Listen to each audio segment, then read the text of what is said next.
Well, our top story is on the West Asia conflict. Iran and Israel war has escalated. Iran has launched a new wave of missile attacks on Israel early on Monday morning, triggering air raid sirens across the country as emergency services reported projectiles striking and shrapnel falling in Israel's north and center, wounded at least 91 people.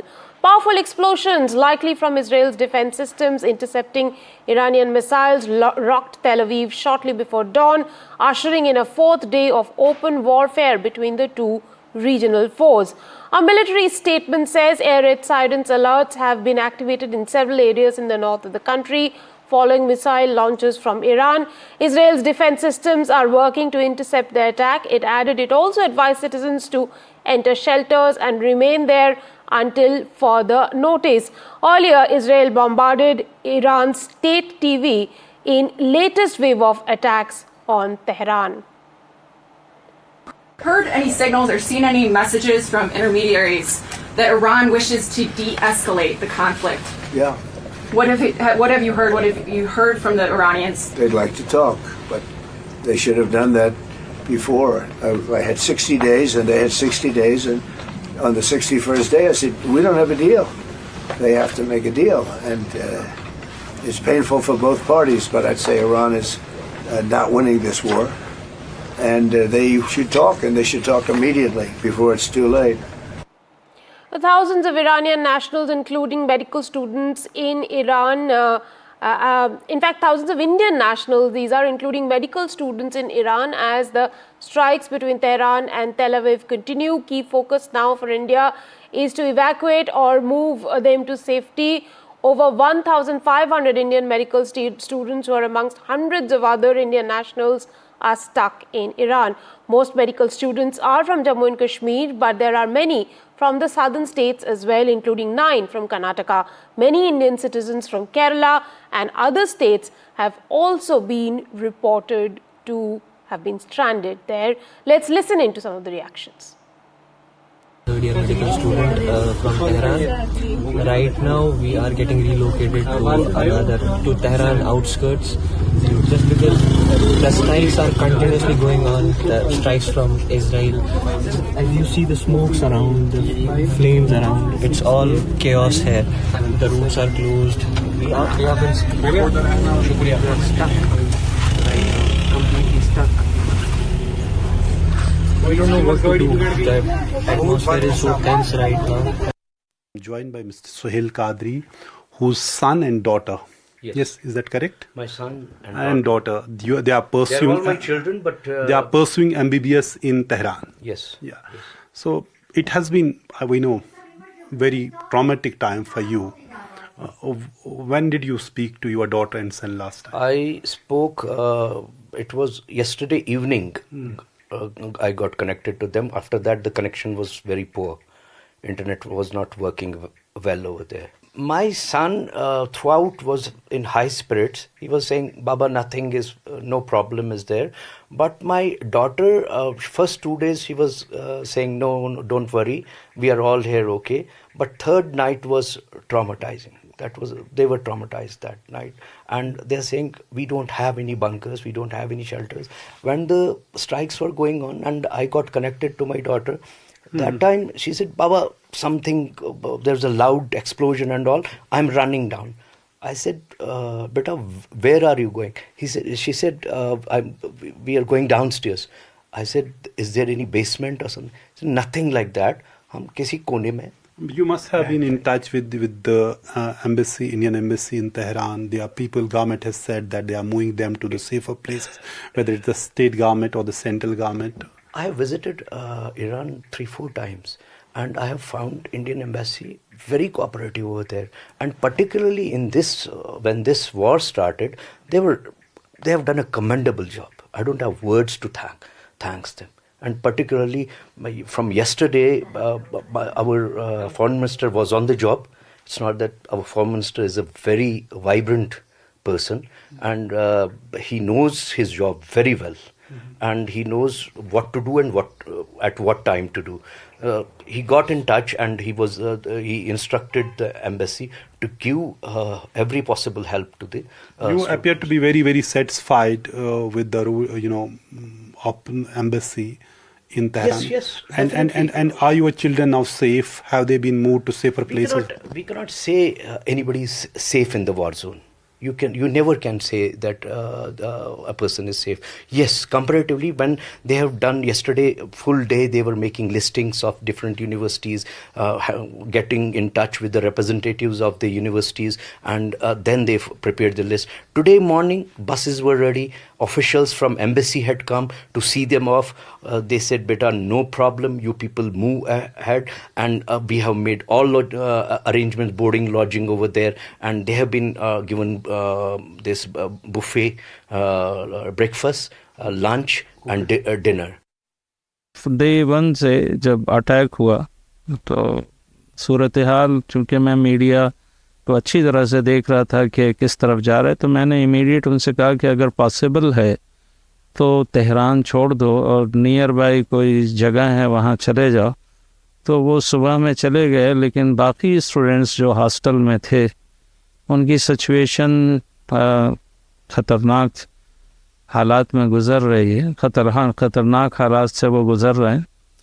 उनके लिए वहाँ, जैसा बाद में मुझे पता चला कि एम्बेसी एडमिनिस्ट्रेशन ने यूनिवर्सिटी के मेडिकल स्टूडेंट्स को या जो हॉस्टल में थे सभी को वहाँ से दूसरी जगह हटाया, क्योंकि जो डोम है जहाँ पर ये बच्चे रह रहे थे वहाँ पर भी कार बम ब्लास्ट हुआ है, और सुनने में आया है 1-2 बच्चे ज़ख्मी भी हुए हैं, लेकिन ख़तरे से बाहर हैं और अब सब वहाँ से दूसरी जगह ले जा चुके हैं। लेकिन वो सभी डर और खौफ की हालत में हैं और वहाँ से निकलना चाहते हैं, और हमारी रिक्वेस्ट होगी गवर्नमेंट ऑफ इंडिया से या जो उससे कंसर्न लोग हैं कि वो जल्दी से जल्दी उनको वहाँ से निकालने की कोई सूरत निकाले। आपका बेटा वहाँ कौन सा कोर्स कर रहा है और कहाँ पे रहते हैं, क्या नाम है वो?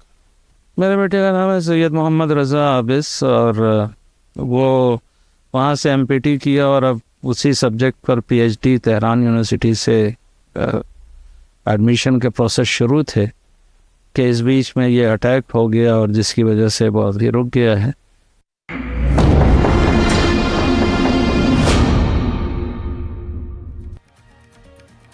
Switching track, the London-bound Air India flight that crashed shortly after takeoff has claimed the lives of all 12 crew members, including Captain Sumit Sabharwal, a seasoned pilot. He had promised his 80-year-old ailing father that he would soon retire and return home.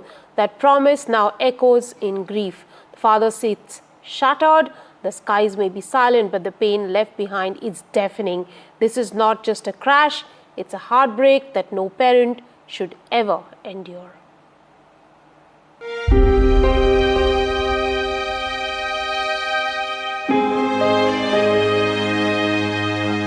The tragic clash of Air India Flight 171 in Ahmedabad has sent shockwaves across the globe. A flight meant to land safely in London became the site of heartbreak, leaving behind a trail of shattered dreams and grieving families.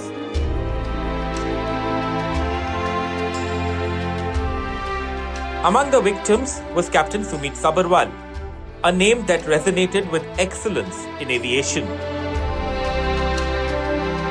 A senior Air India pilot with nearly 30 years of experience, he had flown across continents, clocking over 8,000 hours in the skies. Known for his rigorous pre-flight checks and unwavering focus on safety, Captain Sabharwal was respected by his peers.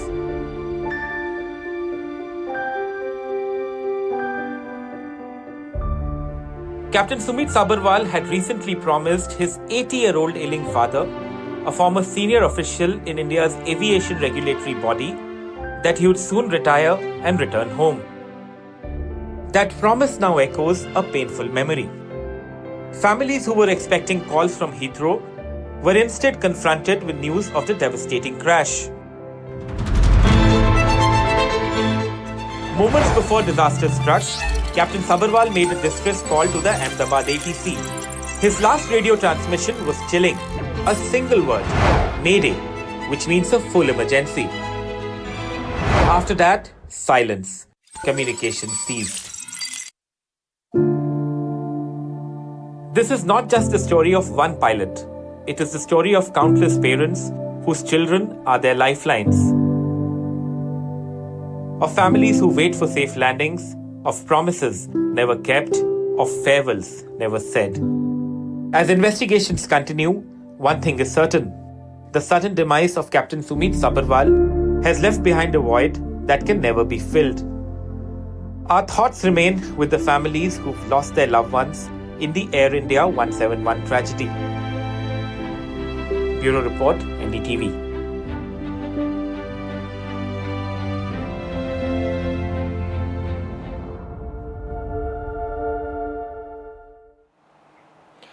We now get you these two heart-wrenching visuals from the Ahmedabad plane crash, the Air India plane crash in Meghaninagar of Ahmedabad that claimed 265 lives, including 241 passengers and several junior doctors as well as local residents.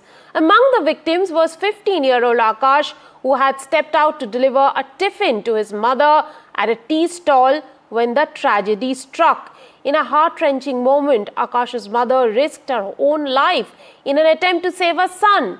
But tragically, she could not. A video capturing this painful struggle has surfaced, leaving viewers teary-eyed.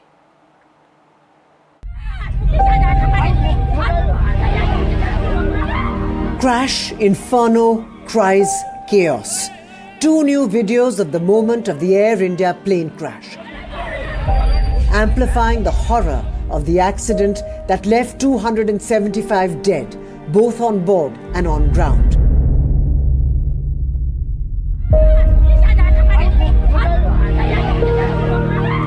A wailing, desperate mother running around to save her son.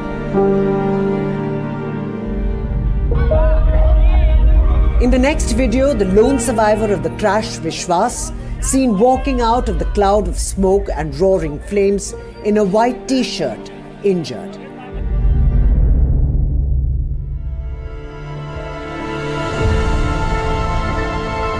As the plane came crashing down, turning into a ball of fire, 40-year-old Sita ran around, crying in desperation to look for her 15-year-old son, Akash. Sita ran a tea stall near the crash site. Akash had stepped out to deliver tiffin to his mother at the stall when the tragedy struck.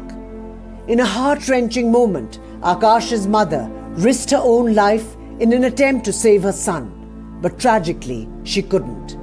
Akash died in the crash. The same video from a different angle captured the lone survivor, Vishwas, limping out of the jaws of death. Here again Sita is seen, crying in desperation. Sita and Vishwas, two ends of the horrific tragedy, losing her beloved son, the other defeating death. An NDTV Bureau Report.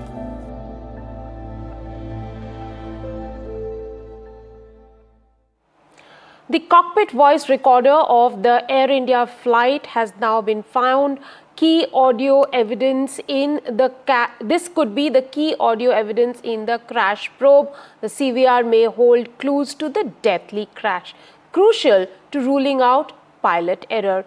The CVR to unlock final moments in the cockpit recorder to set the record straight. Pilot's last words could reveal the cause. Will the CVR expose systemic failures? Listen to this report. So every aircraft has a black box which contains the flight data recorder and what is called the cockpit voice recorder. Now both these devices have been recovered now. So let's tell you what exactly is expected to be revealed on the cockpit voice recorder of flight AI-171. Now the cockpit voice recorder is like a hard drive which records audio conversations inside the aircraft especially in the cockpit. The first thing and most important thing that the cockpit voice recorder will reveal are the exact last words of Captain Sumit Sabharwal and the co-pilot Clive Kundar in the cockpit. Remember, a Mayday message was sent out just about 18 to 20 seconds after liftoff. What exactly were those words they actually used? Number two, it will clarify whether they mentioned just Mayday, Mayday, Mayday, or did they talk about thrust or lift or loss of power? Was it a brief message,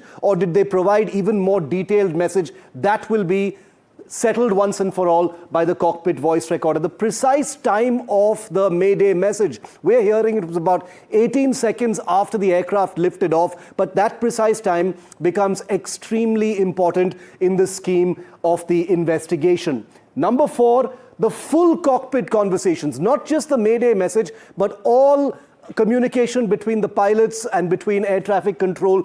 And remember, this entire flight lasted just 32 seconds, but the full cockpit conversations of the aircraft on ground and then also in the air. Number five that investigators will be looking at is those 32 crucial seconds from the time the aircraft lifted off till the time it actually impacted, killing nearly everyone on board.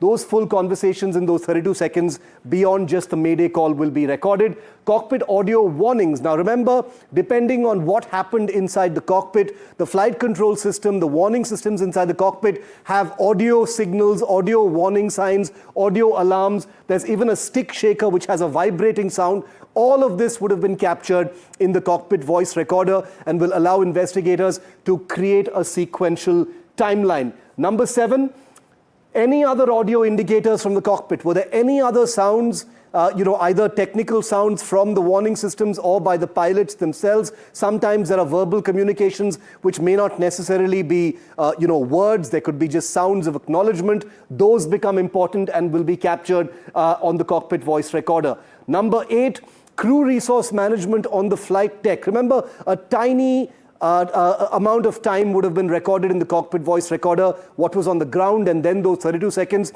how resources were used in the cockpit, what kind of CRM happened, that will be nailed in the cockpit voice recorder. And finally, and most importantly perhaps, a clear, very definitive, non-theorized sequential map layering the audio response to the alert system. When those communications actually happened between the pilots and when those alarms were actually triggered. Was there any delay between the alarm and the response? Was there any communication gap? All of those will be clarified. Remember, these were very, very qualified pilots, and whatever they were speaking in the cockpit has been recorded in that cockpit voice recorder and will be crucial to the investigation. Tell you a little bit about the black box itself. The black box, like I said, contains both the flight data recorder and the cockpit voice recorder that I've just told you about. Now, both these devices are currently with the investigators who are looking at it.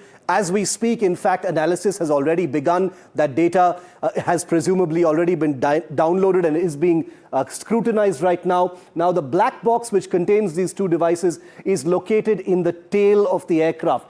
The tail, which became one of those, defining images of the crash, which had been largely intact. The black box, like I said, consists of two devices, which is the flight data recorder, also recovered, and the cockpit voice recorder. The FDR records all data, all parameters, airspeed, altitude, angle of attack, everything. And like I said, the cockpit voice recorder captures the timing sequence of events through audio communications inside the cockpit. So we can confirm, as NDTV reported first, that both these devices are now in the hands of forensics investigators to help them map the minute details which will be key to the crash probe.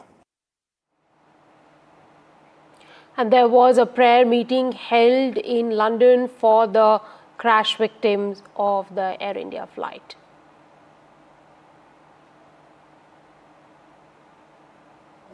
Those amongst us who are believers in Hashem Bahu. The High Commission, the UK's would say, it's times like this it can be hard to know how to respond. And thank you to the faith leaders for your prayers. And we, the living. Time for a very tiny break on the show. More on the other side. Stay tuned.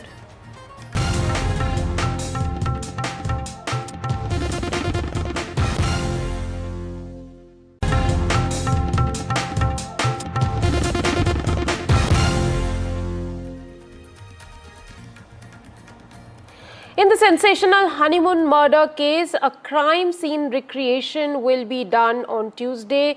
Sonam's psychiatric review was conducted. Sources say that Sonam and Raj Kushwaha, her alleged lovers' statements were contradictory. Sonam and Raj and 3 other accused are likely to be taken near Way Sodong Falls for crime scene recreation, which will be done on Tuesday. Sonam was taken today by the cops for psychiatric review at the Nimhans Shillong ahead of the crime scene recreation. Sonam and Raj had been giving police misleading and contradictory statements. Meghalaya police sources say that they are trying to find out if there is a different motive than the love triangle. Meghalaya cops are also trying to find out if there are more people involved in this murder. Sonam as well as Raj Kushwaha and 3 others will be produced in a local court on Wednesday. My colleague Rathadeep Chaudhary joins me for more on this on phone line. Rathadeep, it seems that there is another interesting angle that's coming up in this story because as Meghalaya police are saying that more people apparently may be involved in this case. Could you tell us what is the status of the investigation right now? Well, the investigation has progressed quite a distance. In fact, if you see, the police had got 8 days of remand, which will end on Wednesday, and that's why they will be produced. And therefore, in all likelihood, tomorrow, Sonam, Raj Kushwaha, and the other 3 accused will be taken to the crime scene, which is in near Sohra, in East Khasi Hill district, near the Way Sodong Falls, in the parking lot where Raja Raghuvangshi was allegedly killed by these 3 assailants, and with the help of Sonam Raghuvangshi, his wife. Now, what Meghalaya police have given us to understand is that they feel that there would be more to this murder plot just than love triangle or something of that sort, given the fact that there have been these allegations of affair between Sonam and Raj Kushwaha, who was her employee. Now, what the police is trying to find out through the statements and the cross-examinations is that the police is trying to find out if there are other motives than to kill Raja Raghuvangshi other than the love triangle.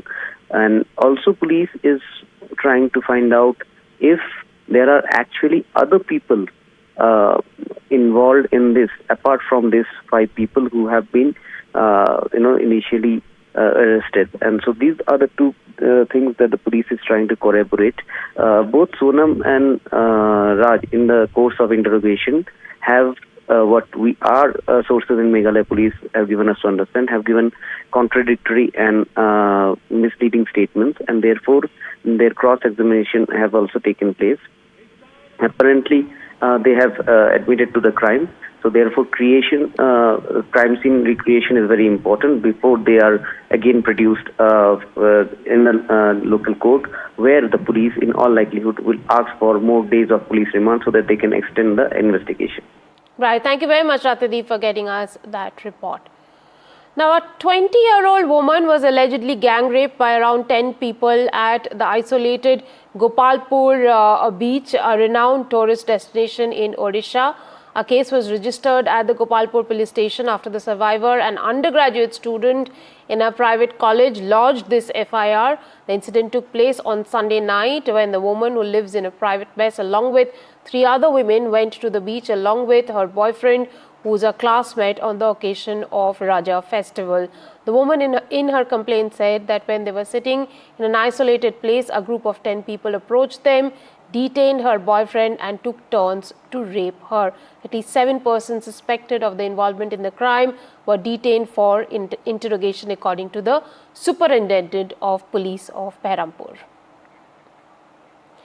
Now, IDF claims 2 Iranian F-14 fighter jets were struck and neutralized by the IAF at an airport in Tehran. An IAF aircraft identified and struck a launch cell that was preparing to launch UAVs towards Israeli territory. Today, an IAF aircraft flying over Tehran struck a pair of F-14 fighter jets at an airport in Tehran. These jets were intended, among other things, to intercept the IAF aircraft. Additionally, the IAF struck and thwarted an attempt to launch UAVs towards the state of Israel. In recent days, the IAF aircraft tracked a launch cell, identified them deploying UAV launchers and weapons on the ground. Some cricket news now. VVS Lakshman, the former Indian batting star, is in England with the Indian cricket team, but the media reports of him temporarily taking over as the role of the coach in the absence of Gautam Gambhir are reportedly untrue. The team's head coach Gambhir was forced to return home due to poor health condition of his mother.